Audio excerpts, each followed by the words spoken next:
Welcome, everyone, to Successful Iranians. We've been out for a little while, but we have got an absolute cracker and one of the most important conversations, and that is the one and only Daria Safai. How are you? Hi, I'm fine. Thank you so much. Thank you for having me on your program. You're most welcome. So, for those that might not know of Daria, you've been under a rock because a lot of her stuff does go viral. She's very active when it comes to all things Iran on multiple platforms. Is an Iranian-born human rights activist and member of the Belgian Chamber of Representatives for the New Flemish Alliance. She became the first Iranian immigrant elected to the Belgian parliament in 2019 and serves as the delegation leader to the NATO Parliamentary Assembly. Safai fled Iran in 1999 after being imprisoned and tortured for participating in student protests. After arriving in Belgium, she became a dentist and started the famous campaign demanding that women in Iran be allowed to attend sporting events. As an MP, she's a vocal critic of the Islamic Republic and also big supporter of the Crown Prince, Reza Pahlavi, the Shah, as I say, and many Iranians do. Have I done you justice with that overview? Yes, it's a good introduction. Yeah, thank you. And yes, we still are working hard to realize all of them, all of the goals of what you have named. Yeah. So what we're talking about today, we're talking about Iran. We're talking about the Lion of Sun revolution. I'm half British, half Iranian. So just as we were going on air, the United Kingdom has prescribed the IRGC as a terrorist organization. What's your thoughts on that breaking news? So did it happen right now, today? Right now, the last Oh, that's 5 minutes, it's that's breaking news. that's good because I'm asking myself, why did they wait? What did they wait so long to realize something which is obvious to the whole world? And of course, that's a good news because, yeah, they are a terrorist organization which destabilize everywhere in the world, especially in the region. And all those problems comes to Europe, and we should solve everything. So it's a good sign that they are finally sending, because we cannot name it other than a terrorist organization. Good to hear. Yeah, it's been a long time in the making. The EU got there before the United Kingdom. They've been talking about it for a while. They didn't do it. Some people say it's because of many aspects. The Foreign Office said, well, it might be counterproductive. We still got to deal with these guys, etc. And there was a lot of pressure on to finally do that, with Starmer coming to the end of his tenure as PM. Bit of a coincidence. Then also, Daria, it's a lot of breaking news, actually, before we go into the heart and soul of what we're going to talk about. That Anne Whitcomb, I don't know if you know her, the British politician that was murdered. Some breaking news that counter-terrorism are now being involved in that investigation. So you have counter-terrorism that are now involved. I'm not saying the two things are connected. I'm not saying that. But so they're now involved. And then we have that breaking news, the IRGC prescribed. Apparently, because of a lot of threats and stuff that's going on in the United Kingdom, we had that whole thing with Iran International, didn't we? They had to move their headquarters, right? Right. So Right. your thoughts on that, and everything that you're feeling and seeing, and are you seeing a similar thing in Belgium? This is a trend that Europe has shown, unfortunately, that they think that just lasting forever conversations and diplomacy, what they name it, with the Islamic Republic of Iran could have given any solution. They are trying such a 47 years, and that's not only in UK. Unfortunately, the United Kingdom is one of the last countries who has fortunately recognized IRGC on terror list. But this is something which goes on and on such a long time that Europe is sort of afraid of taking measures against this regime. And in place, they have always chosen for appeasement, which never had given any results, and we will not have any result, although that we are obvious and clear with this regime that you cannot play with Europe.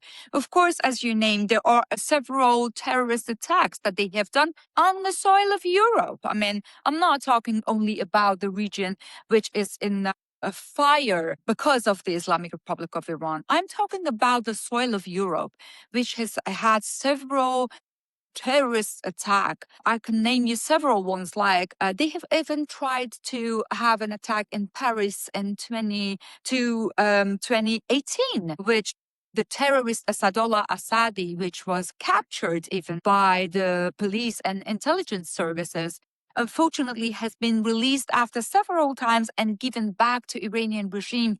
This is just very unfortunate events that has happened in Europe. But still, I am seeing a better evolution, because now the evolution is that the countries of Europe they are aware of what sort of danger the Iranian regime is, not only for Iranian people.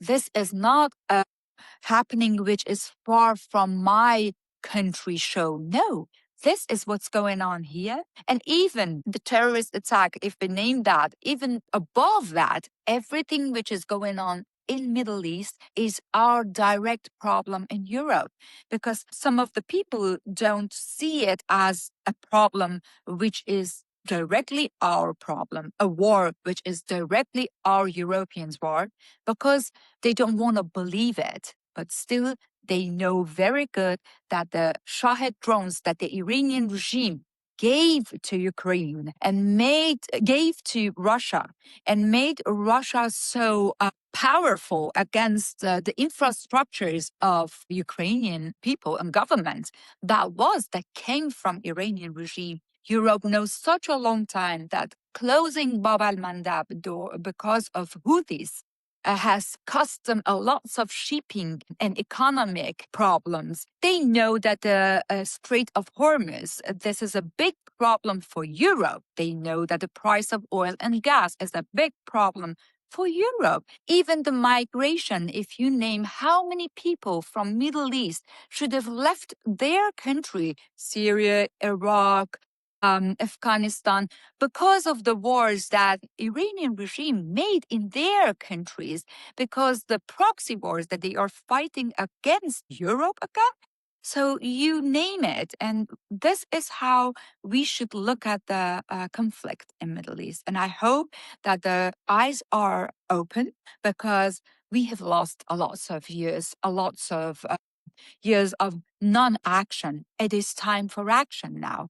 And we see that nowadays, the Iranian regime has made a list of 13 people, of 13 leaders of European and American countries on the terror list. And if you look at that, I mean, why should we, the Western countries, bear such a thing? This is the time that we should all give our hands together, and we are strong, and we should just show them that we don't accept such a things. Powerfully put. I mean, you're a true Iranian lioness in everything that you do. And I think it's that Winston Churchill quote, isn't it? An appeaser is someone who feeds a crocodile, hoping that the crocodile will eat them last. And it's been a lot of that to go in the mix.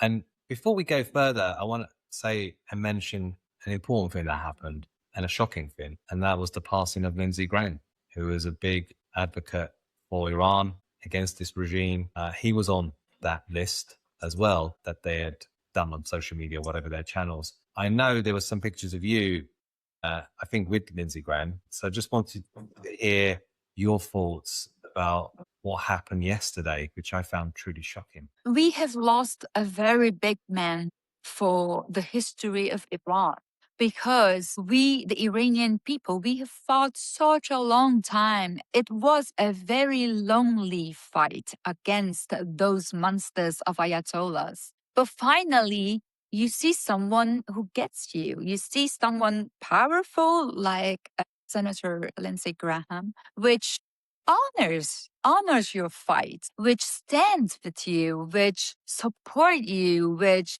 is very powerful in American society and politics and near to the president, and uses his voice for the truth, for the right side of the history. I cannot say there is any biggest honor for someone to stand with the right side of the history, and he did it. He did it. Great. He was a great man, his loss is a very, very big loss for Iranian people. Iranian people, we looked at him like we said he has a name of Uncle Lindsay. It shows how emotional our bonds they were together, and we lost him, unfortunately. And the only thing that I can ask the American government, and I think they are doing the right thing to do the observation and investigation of what happened. He was a man, he was healthy. We didn't see any problem. He went to Ukraine to stand with them and to make some important points against Russia, and he was good. And he came back, and then we lost him. So it should come a very strong investigation on the reason of his death, and we should just see what went on. But anyway, something very important. We lost a dear friend, and we will never forget. We will let our children hear about him, our grandchildren. We will give him a very special place in our history, Persian history of Persians. We will name streets on his name and honor in the future of Iran. Once our Iran is free, we will always remember him as a dear friend. Yeah, he was called Amur Lindsay, wasn't he? Uncle Lindsay. Yeah. Lindsay is a very, very powerful word for a dear friend, but he was more than that. He was a strong man who fought for the freedom. Isn't it beautiful? Yeah, he had charisma, he had guts, over 30 years in the Senate. And it's one of the few times when I heard Trump, apart from his family, he seemed a bit choked up in terms of he classed him as a member of his family. Historically, they had their roller coaster relationship at one point, and then they got really close. They were golfing buddies, etc. And he's described it as so sad in terms of what happened. Initial examination is that something to do with aortic kind of heart function. I think his parents died quite young, etc.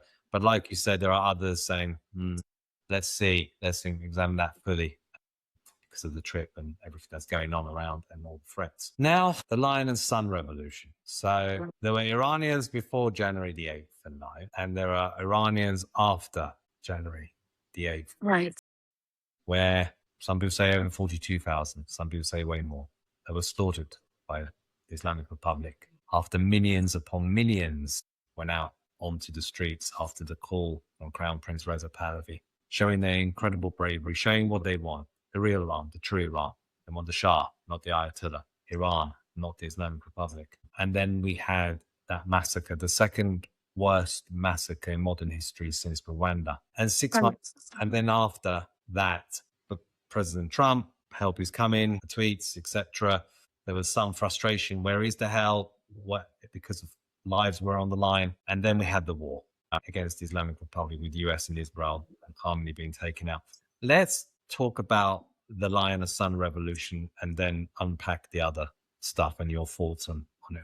The Lion and Sun Revolution is the most beautiful revolution against the tyranny of Ayatollahs and Islamists. So one of the most beautiful revolution ever happened because those people were so brave, and millions of people. It was not just some hundreds, thousands of people. No, there were really millions of people across Iran, which they knew that saying Javid Shah is a very dangerous talk to this regime because the regime is afraid of having an alternative.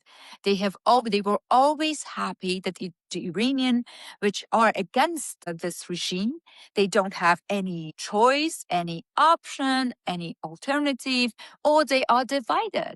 But this time they were not divided. They were millions of people that they had. We know what is the alternative. Let's try this. We want to go back to our beautiful identity and history. We want to make Iran alive again. You know, John, moments like in 2014-15, when I went to the stadiums of outside Iran to just bring the awareness to the whole world that Iranian women cannot go to their own stadiums inside Iran, I had always the flag of the sun and the lion. But at that moment, even the Iranian, not all of them, not a lots of them, they knew what is this flag. But this revolution, that's the most beautiful name for it, Revolution of Lion and Sun, they were aware of their identity. They were aware of, if we want to win this war, we should go back to our roots. And our roots is being Persian, being a great civilization in the history, and our lion and sun is the symbol of it. And our system of having a king to save this country is what it is written in Shahnameh. We have always had kings. There were some who were good, there were some who were less good, but our fight for taking back our country is in the name of our history. And they were so brave. And they showed the whole world that they are united in this, and they want really to make it a finish. And they were successful. At some points, we saw millions of people who thought this is the solution, Javid Shah, and we go for it. But unfortunately, the regime saw the power of the people and saw that they are a lot. So what did they do?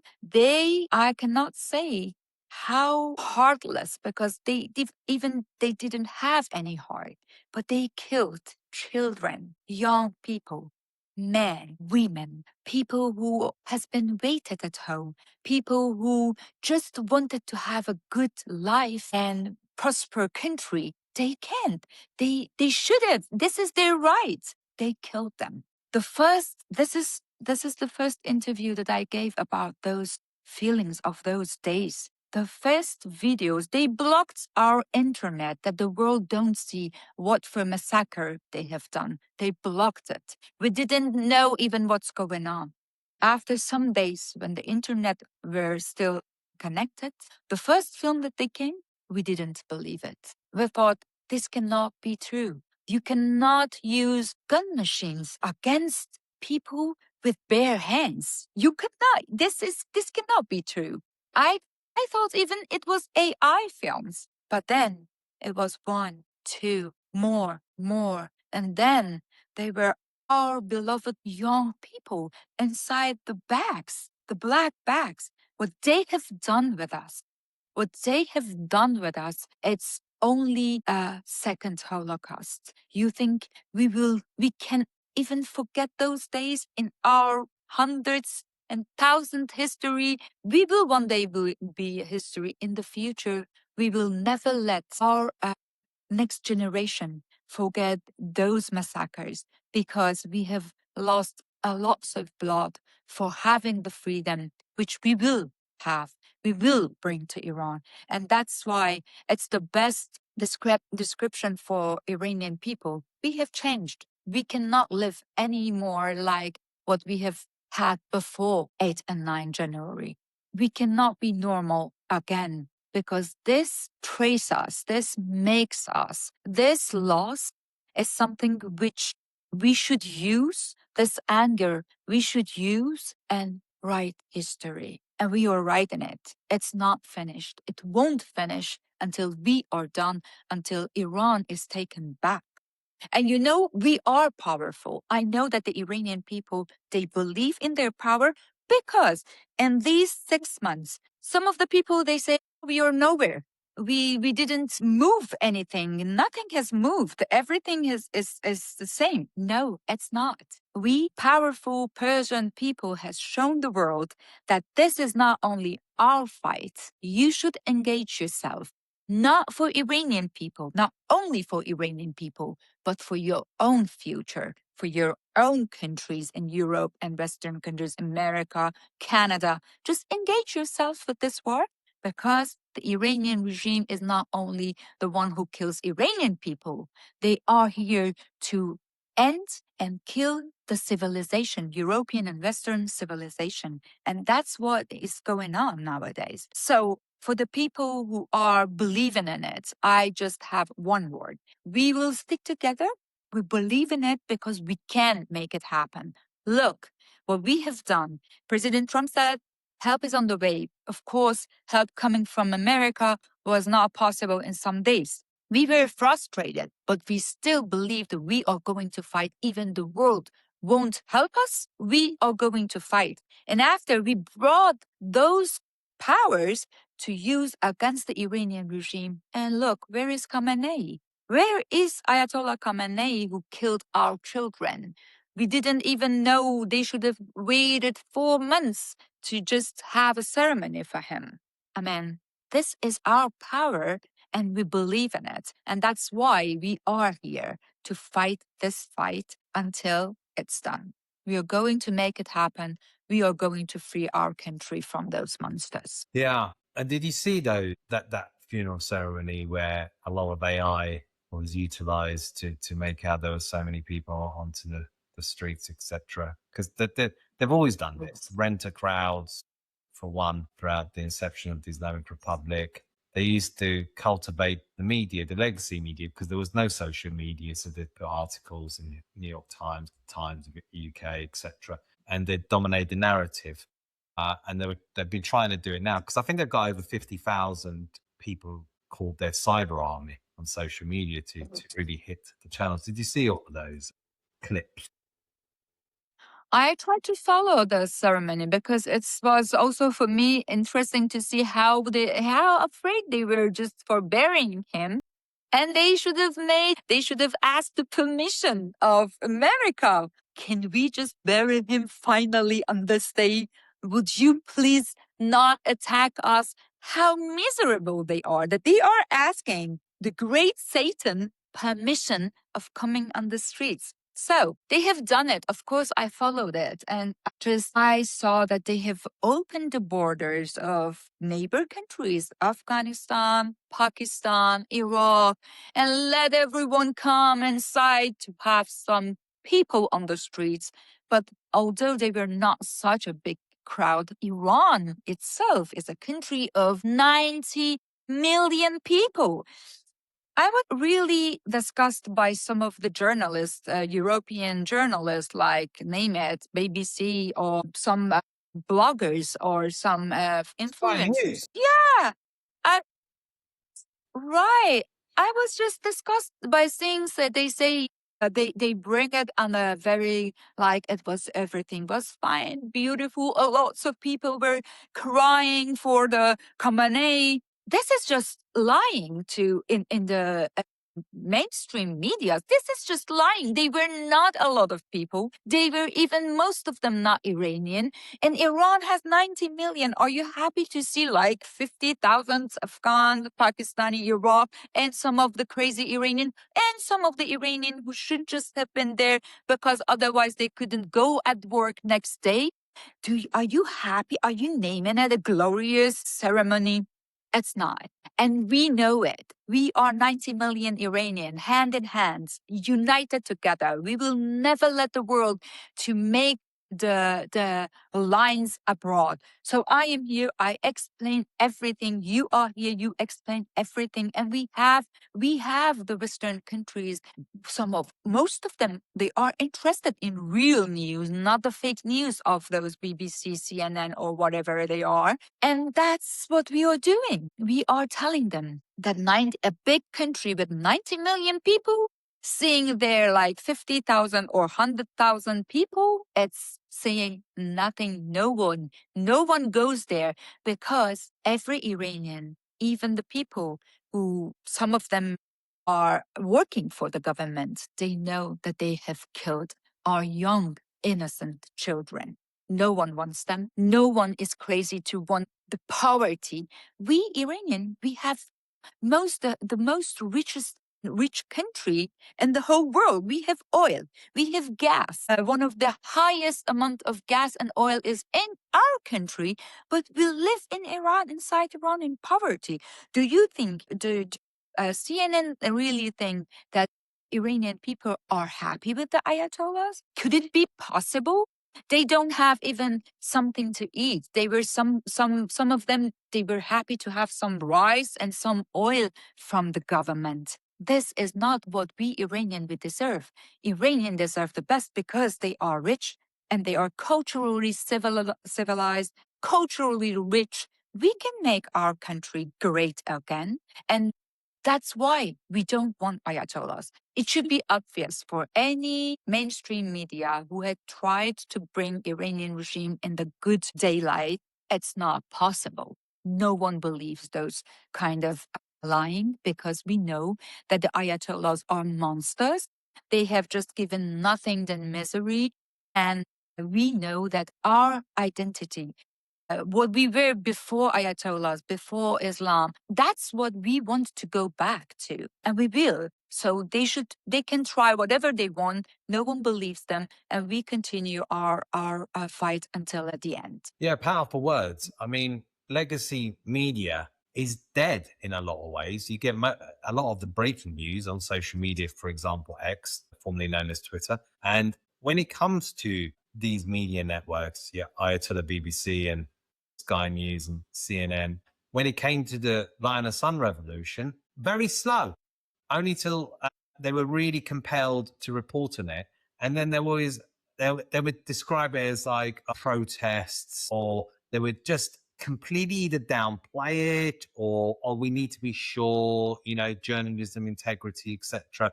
But when it comes to them and their narrative, they're never slow on that. They get invited there. They can report it there. Sky News, bloody disgrace. Sky News. What have happened to Sky News with Dominic Waghorn going in there, and he was, reporting about that, and it was a tragedy in terms of the schoolgirls.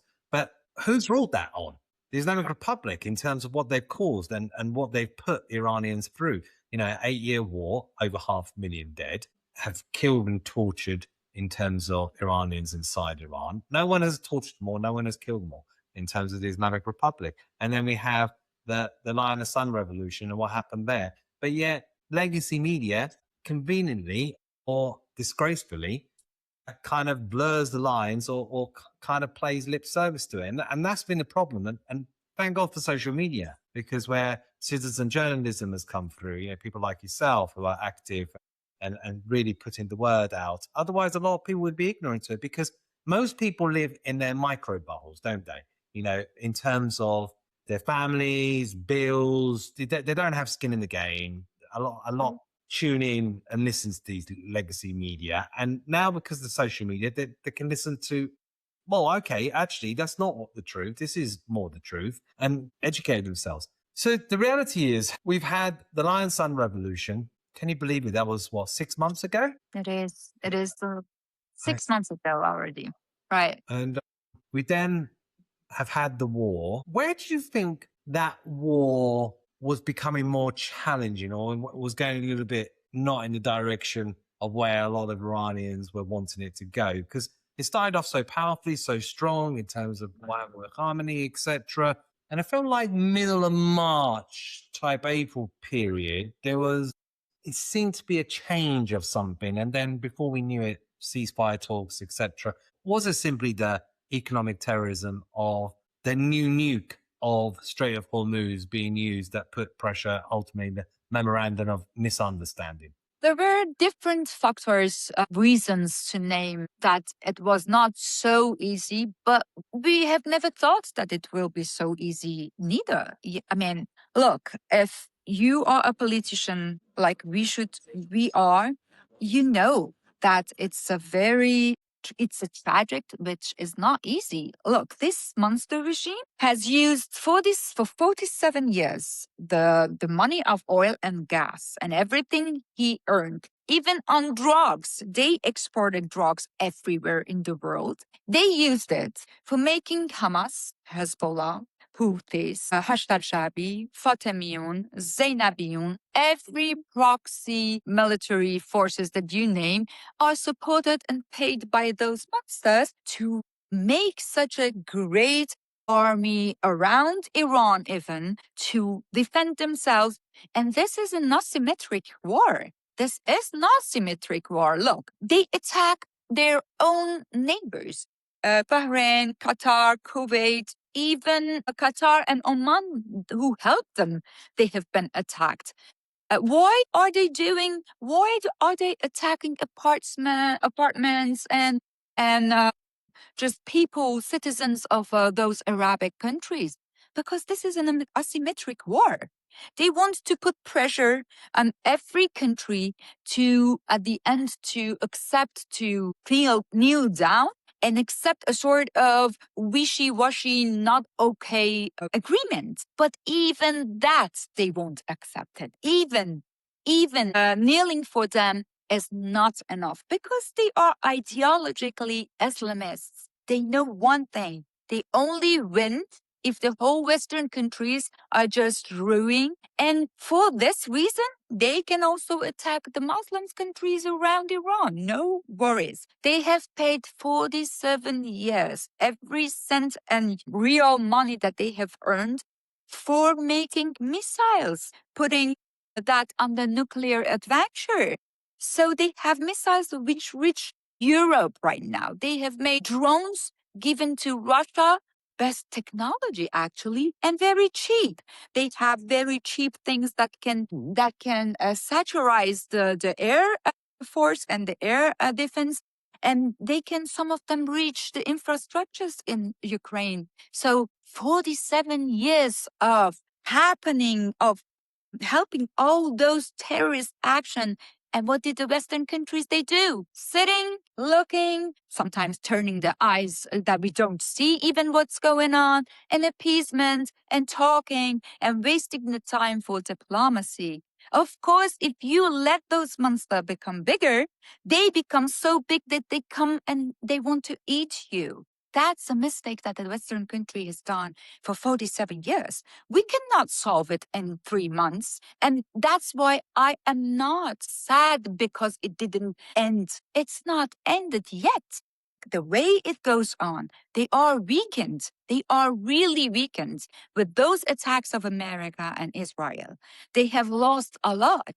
So they are weakened, but still they are not done. But we should just use these opportunities now that all the neighbor countries are united with the world. They know that this is not a country to talk about. You want to talk about it. We are civilized people in Europe and Western countries. We want to solve the problems with diplomacy, but they don't want it.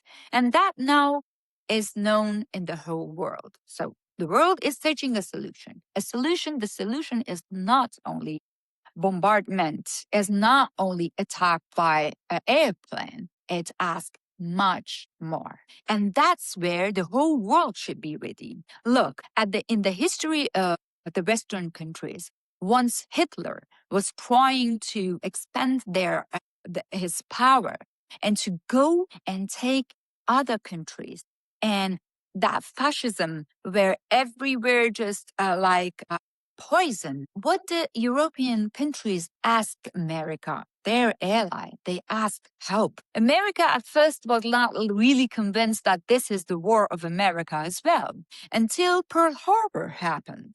And it changed the mindset of maybe this is also our war. In Europe itself, we have Chamberlain Agreement, which was appeasement with Hitler. It gave them the choice and the chance. The Hitler made from himself a monster, bigger and stronger, until the whole world thought this is the time that we should give our hands together, because otherwise this monster cannot end and our peace will always be threatened. We should fight this fight together. So at that moment, even at that moment, everyone thought their own interests. We Iranian people, of course, I am Iranian European, but the Iranian people, they are not asking Europe and American help for the interest of Iranian people. They say, just think about your own interest.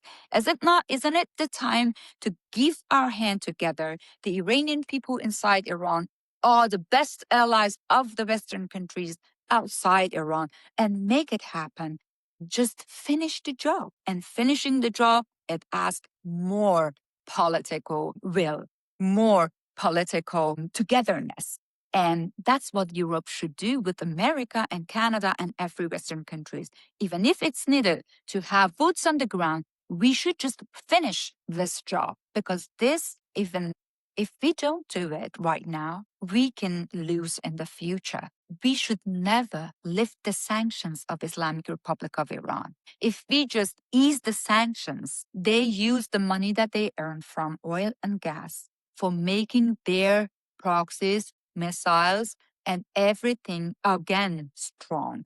We should never give them the chance. Just let's stick together, all Western countries, and use our power to finish the job and finish this regime. And Iranian people are always alongside their allies in Europe and America. Yeah, I mean, a lot of Iranians were very despondent when it came to that MOU. That's what they were last year with the 12-day conflict with Israel and the ceasefire.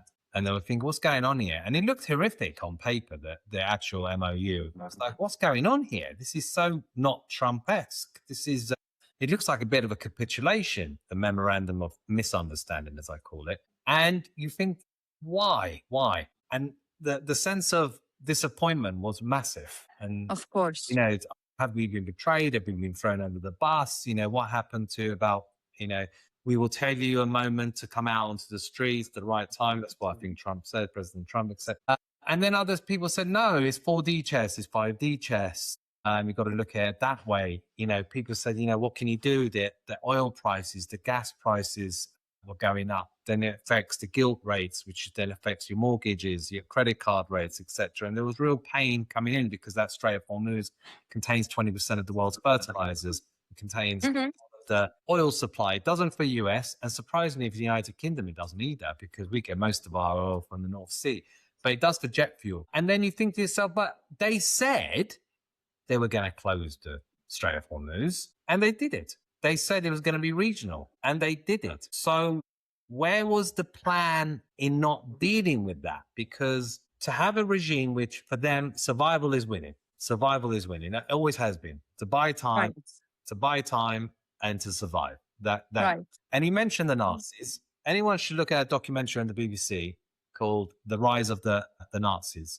There's a lot of parallels in terms of the Islamic Republic and what they do and how they go about things. So you think to yourself, with all that in mind, the Strait of Hormuz being allowed to be weaponized as an economic nuke, where they were cocky, arrogant, kind of, we won, we defeated the US, we defeated Israel, ha ha ha, we survive another day, we're the biggest, we're the baddest. And then these jihadis, etc., you know, getting all fanboy about it. And then I saw a turn in the last few weeks where some of those are saying, oh, no, maybe not. Maybe we got outplayed. You know, maybe Abbas Dalaya, which is the foreign secretary at Agarachi, and Galabaf, the parliamentary speaker, they betrayed us. And you got this hardline element by Saeed Jalili, the hardline kind of guy who was running for president beforehand, etc. And the Bahidi, if there ever was a face of evil, he would be one of them. Just check it out, folks. Zahidi,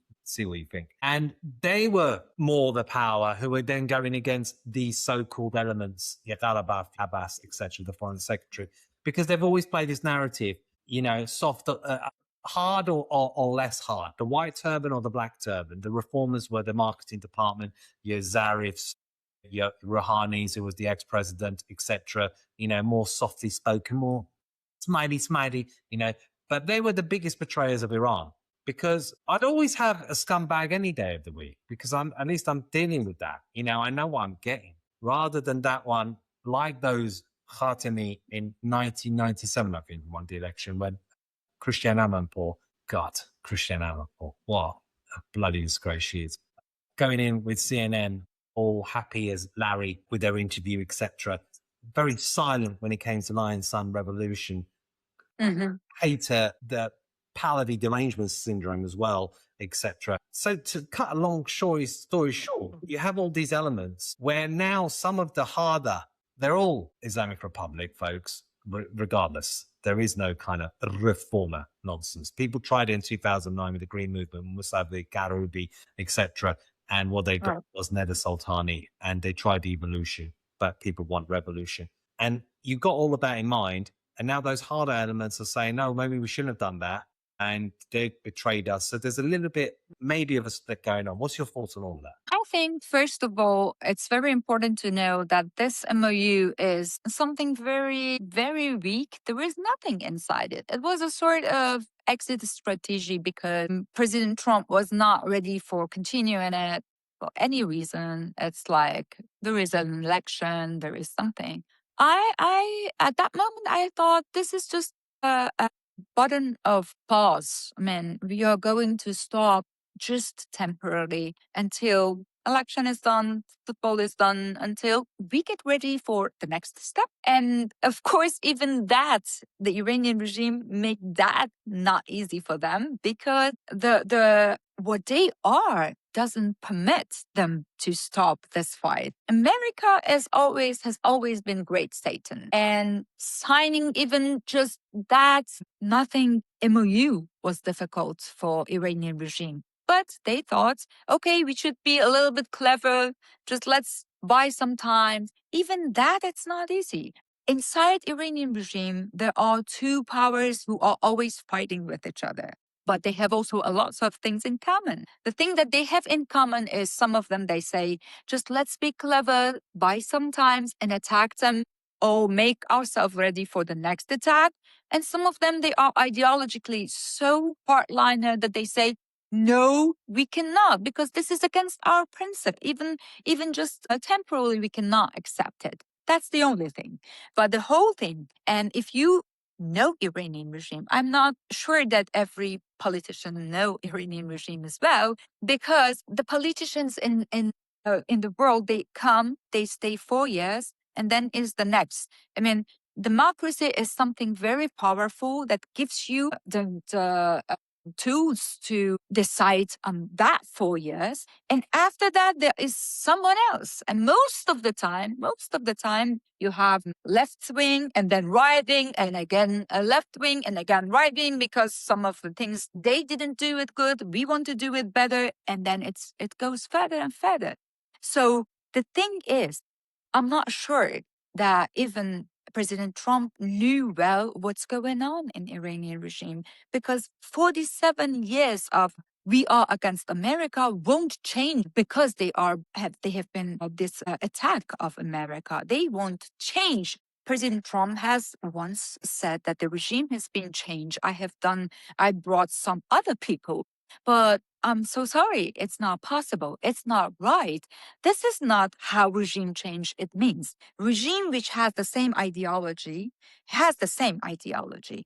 You can just kill one father and bring one son, or even someone else, but the ideology of Islamic Republic and the reason that they made Revolutionary Guard of Islamic Republic still stays unmoved. And the reason that they have created Revolutionary Guard is to export this revolution, Islamic revolution, to the whole world and fight against the whole world, and especially Western countries. Of course, they are allies with Russia and China and North Korea, but fighting the Western civilization until it's finished and ruined, exactly like Israel. Of course, a very important point is this is temporary. It will pass because it's not possible to reach any solution with this regime. This is ideologically in a way that they want to annihilate Western countries. So let's talk about what is the next step. Let's get ready in politics as a politician in Europe, as a politician in NATO parliament. I am doing this job. What is the next step? We know all that we won't have any accord, any agreement which is good for the Western countries. And if we have a bad agreement, we give them the time to again make themselves ready and strong, and we won't do it. So what is the next step? And I'll tell you, we will find a way because we are Western countries. We are still strong if we believe in it, and we believe in it. And let's see what's going to happen after the election.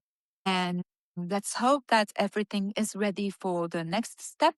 And I'm sure that we should just take these measures. And I am such a long time in the Western politics. I think there has been never such a readiness in the Western countries to talk about something serious in the future. So that's a good sign. Let's work together. Yeah, it's important points because people don't often understand the makeup of this regime and the IRGC. Basically, when the 1979 Islamic Republic came into play after Mohammad Reza Pahlavi, the Shah of Iran, and that coup d'etat, that cult anyway, they came into power, the Islamic Republic Revolution. They didn't trust what was called the Artesh, still called the Artesh, the army. It was the fifth most powerful army in the world under the Shah. At that time, under the Shah, we had the fifth most powerful army in the world. We had 70 reals to the dollar in terms of currency. We had people being educated abroad. They'd have bursaries and grants from the Shah.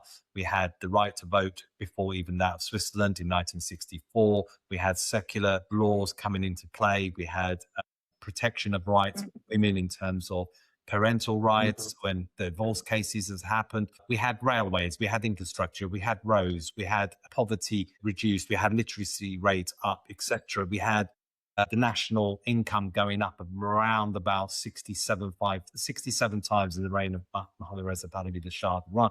And then this Islamic Republic comes into play. Pretty much what you're seeing, folks, in terms of useful idiots, socialists and Marxists combining together, allowing this prism where they seem to have this combination of radical Islamists and socialist Marxists. They come together like birds of a feather in terms of this mutuality. You have university professors saying that Hezbollah is an important part of the progressive left, ridiculous, imbecilic statements, etc. that's gone on. And we see that in terms of what we're witnessing in major cities, whether it be New York, whether it be London, whether it be other cities, etc.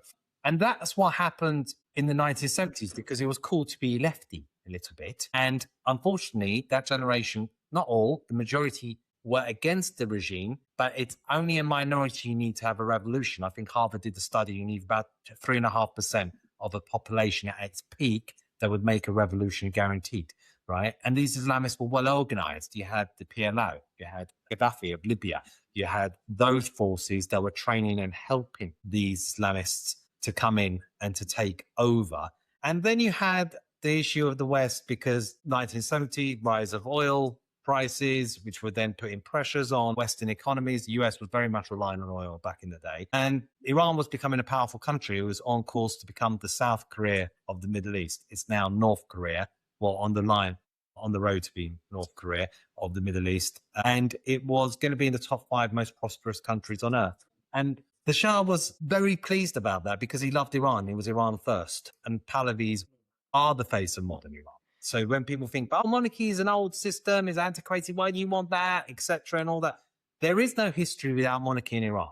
It's the country of Cyrus the Great, right? It's the country of kings, etc. And the reality is their Islamic Republic never trusted the army. So they created the IRGC, and the IRGC is there to preserve the Islamic Republic. It's not there for Iran. And then it has a foreign force called the Quds Force, which is there about being able to push out the Islamic Republic to other countries like Syria, Lebanon, Iraq, Yemen.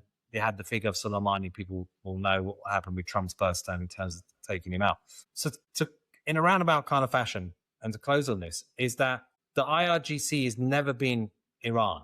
It's been an occupation of Iran, along with this regime, a lot of which, when you look at their backgrounds, in terms of who they are, where they're from, etc., hate Iran, hate all things about being Iranian, wanted to ban Nowruz, wanted to ban all of the identity, and their constituents aren't the constituents of Tehran, Esfahan, Shiraz, Kurdistan, Iran, Balochistan, Iran, etc. It's Yemen, it's Iraq, it's Syria, it's Lebanon. It's those kind of entities. So Iranians have been fighting this fight for 47 years, and people like you, brave people like you out there fighting the fight.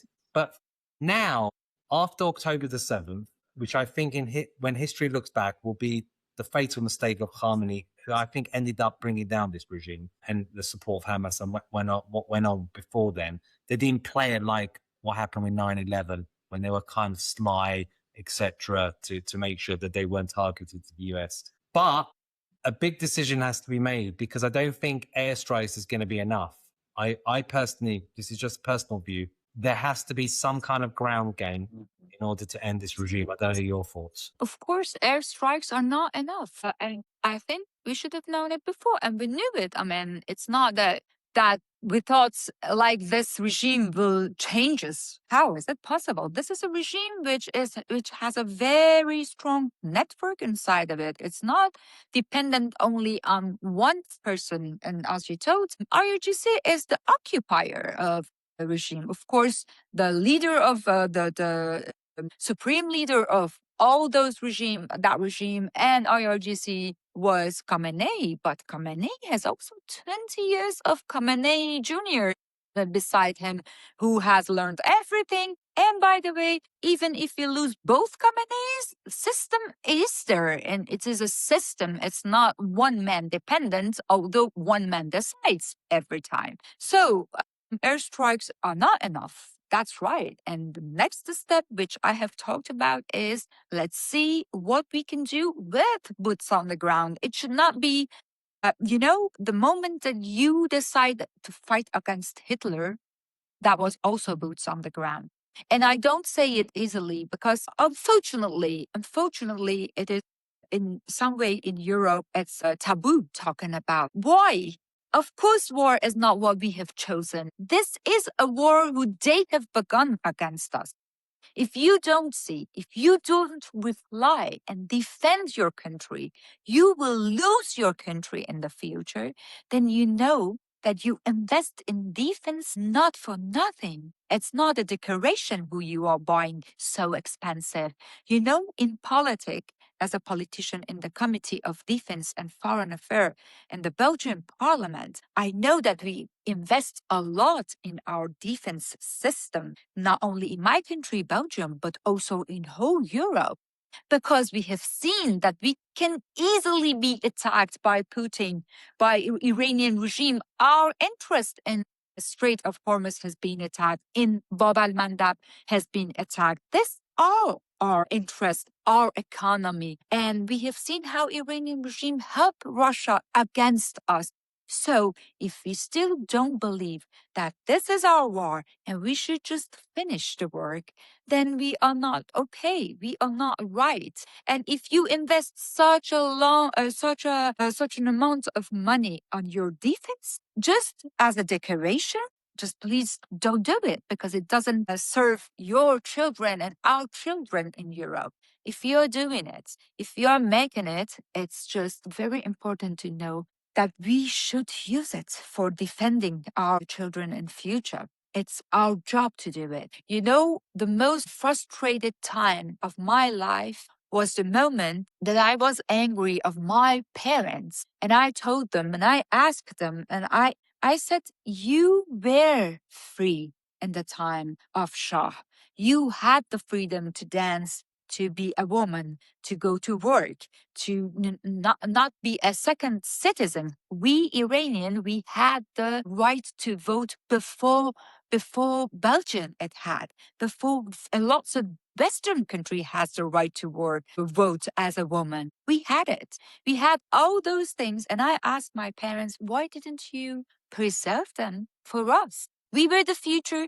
We were not yet born, but we are going to come. And you didn't preserve our rights. That's why our children will also ask the same question in the future if we are not aware of what we should do today. And what we should do today is preserving their lives for the future, preserving their economy, their country. In the Western country, the people, they are talking about a lot, talking about the social security, which is beautiful to have. But what can you do with your social security if you are in the war against Russia, against the Iranian regime who has missiles to reach Brussels? What can you do for your happiness if you have money, but you should just fight a war against those monsters? So lots of people, they say, we don't want to invest so much on our defense, or we don't want a war. You are searching a war. I'm not. I'm a peaceful woman who my peace has been taken from me, not only inside Iran, and also here in Europe. As a European, still I am not free to say whatever I want because Islamic regime threats me to kill me. 2 weeks ago, I had a call from our police to be careful because Iranian regime wants to kidnap you. That's not first time. So this is how they make Europe unsafe, how they make our interests paying the risk. Just be ready because next step asks more. And if we are not to take the next step, which can also mean boots on the ground, if it's necessary to open the Strait of Hormuz, we should do it. If it's necessary to avoid Islamists here in the heart of Europe attacking us, attacking European soil, that's the price we should pay.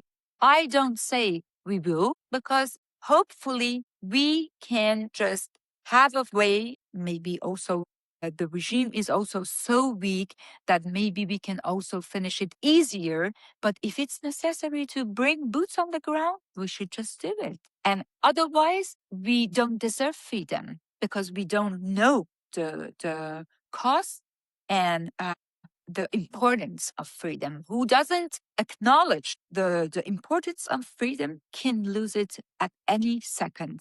And I don't want to say what it's going to happen because I think the European and the Westerners, they are very clever. They know what will be the future of the world if Iranian regime has nuclear weapon.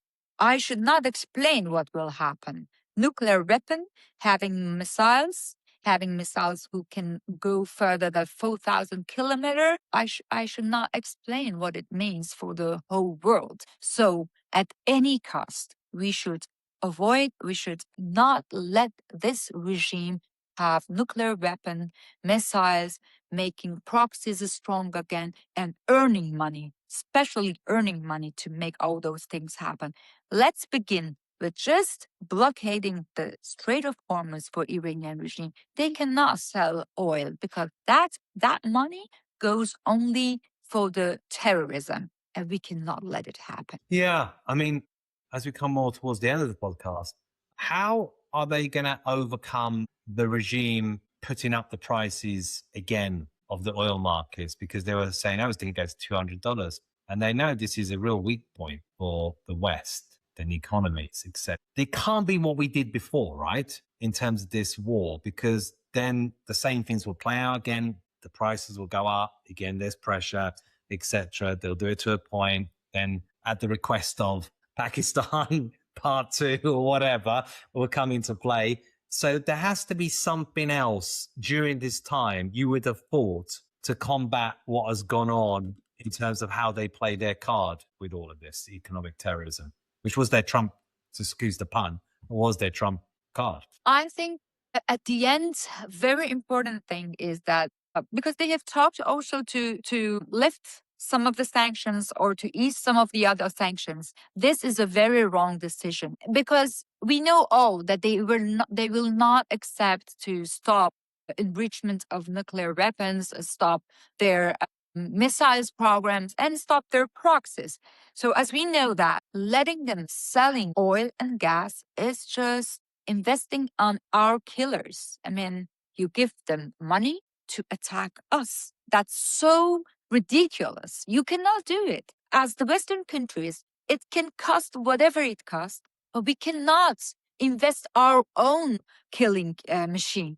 We cannot do it. This is just insane.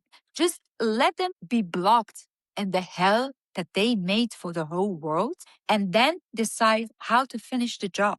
Because this job should be finished. And I guarantee the world, because it's unfortunate to see that some of the people are not, they are talking about, let's see, some of the people are talking about, Daria, aren't you afraid of having to change a dictator with another dictator? We are so afraid that after this regime, we will have still the dictator of the Shah. First of all, Iranian people, they know what they want. Trust them and respect them. They know that they want a free country who they can decide for their own country and their children, and they will manage to have it. If they have called the name of Reza Pahlavi, Prince Reza Pahlavi, was for a reason, because they trust him. He has the legitimacy to make this transition happen. Prince Reza Pahlavi has told the world several times, my job finishes the moment that Iran is free. And after that, the Iranian people decide if they see any future or anything from me or not. So this is an obvious explanation of how we are going toward a democracy. If the people of Iran, they want to have him as a king, this is the choice of the people of Iran. It doesn't mean that he will be a dictator. We will be a constitutional king monarchy, a constitutional monarchy like a lots of European countries. What is it wrong with it? And still, for those who are insisting that we are lying and who are insisting that we will 100% have another monarchist dictator, Iranian people, they know that no dictator is worse than this regime, this killer machine, this machine that for just a little bit hair kills the women. I cannot explain what we don't have anything in Iran, don't have any right. For the first time that I learned what it is to be a woman, it was in the Western country, in Belgium. So please don't talk to Iranian people like they are they are crazy people. They know very well what they want, and don't worry too much for Iranian people or having another dictator, because even the next system, even you're afraid that it will be a dictator, which it won't. It will be the friend of Europe. It will be the friend of the whole world. It will be a prosperous country, which its oil and gas will go to the people in place of terrorism. They are from nature another sort of regime, and we will have a democracy. We will have a very beautiful country in the future, which will be the best ally and the best friend of the West, because that's how we, the Iranian people in the future, we can build this beautiful country with so much potential, which will be a best investment goal in the future for the Western countries. We can trade with each other. We can make everything great again, not only for Iranian, also for the Western countries. And I am sure that we are going to make it happen. We need each other. We stick together in this fight, and this fight will not take a very long time. We will just make it happen together. 100%. And it's people like you that will build that future in Iran, because it's what Iran needs, individuals like you, Aria. Because the reality is, Iran is a rich country, rich in resources, as you said, second largest reserves of gas in the world, fourth largest reserves of oil, lithium, etc., you name it. But its greatest resource is its human resource, highly educated population, and a population, the GCC, most of which are expats. Only 10% of the UAE population is actually Emiratis, etc. And it goes on, the same as Qatar. And back in the 1970s, Iran had double the GDP of Saudi Arabia. It's $1 trillion economy. Economically, it benefits. It's trading with the world. Iranians want to have a passport to be proud of, want to travel the world, are so Western orientated in terms of their mindset. They want to have all these things. They want to be free again. They want to have a boyfriend and girlfriend. They want to travel again. They want to feel Iranian again. They want to be Iran again. And it benefits in so many ways. And the reality is we're at a cross point, and history will judge what goes on, because this is a moment in time, as it was a moment in time before. And the consequences are severe, because as the regime has shown, you have an Iran that's forward-looking, open-looking, etc. People say, oh, you'll just be a puppet of the US and Israel, etc., and all that kind of stuff that they come out with. Well, they're a puppet of Russia and China, right? We live in an interconnected world. No one's going to be a puppet. The Shah was making Iran on the course of being an independent country, but Rome wasn't built in a day. He ruled with authority and was authoritative, and you need that. But the transition was going to be like Spain with King Carlos and what happened and how he got rid of the regime there with Franco, etc. Spain wouldn't be Spain, right, without that happening and his intervention. And we have an incredible figure. Iranians are jihadis. We're not going to have a Syria kind of ex-Al-Qaeda, right? We're cradle of civilization. we have the Crown Prince Reza Pahlavi, who the people want. And it's a choice and moment in time. And it's a choice and moment in time that will be great for the world, because when the Shah went, as he said, Mohammad Reza Pahlavi, the Shah of Iran, that the gates of hell would open. And it did. The creation of Hezbollah, we had Hamas, they create mayhem, chaos, and everywhere that they go. Because the three pillars, folks, of the Islamic Republic is death to America, death to Israel, the hijab. It's never been a government. It's been a constant revolutionary state that needs to be in this constant revolutionary state. It doesn't care about the interest of Iranians and Iran. So sometimes people think, oh, it's all the way far away. What does it benefit me? But if we had that attitude in the 1940s, we wouldn't be here like we are today. And it has happened throughout history. What goes on in the Middle East has a big effect. So as we land on the end of this podcast, where do you think we'll be at the end of the year? At the end, this year? it's difficult to know when is exactly what is going to happen exactly. But I think if you compare just something easy, if you compare this year with last year, you know that we have done unbelievable a lots of progress in the last year. Of course, it has been a very, very difficult year. We have lost a lot of people. We didn't even see it coming. But it made us very strong, because now we know we don't have any option. There is no option for us. We are going until the end. And I think I cannot say what will we be at the end of this year. It depends on the elections all around the world. In America, in Israel, we have a lot of elections. But I know something, that at the end, we, the Iranian people, we will make it happen. We will find always our way, like we have found it. The most important message is believe in it, because I believe in it. We believe in it. With me, millions of Iranian people inside Iran believe in it. But just don't forget, to the people who are watching this from inside, they should know that we will be their voices and we will make that way happen. And for us, we, diaspora and outside, we trust our people inside, because we are all in this together. We fight together and we bring the most important energy that we have on this war, because it should be finished.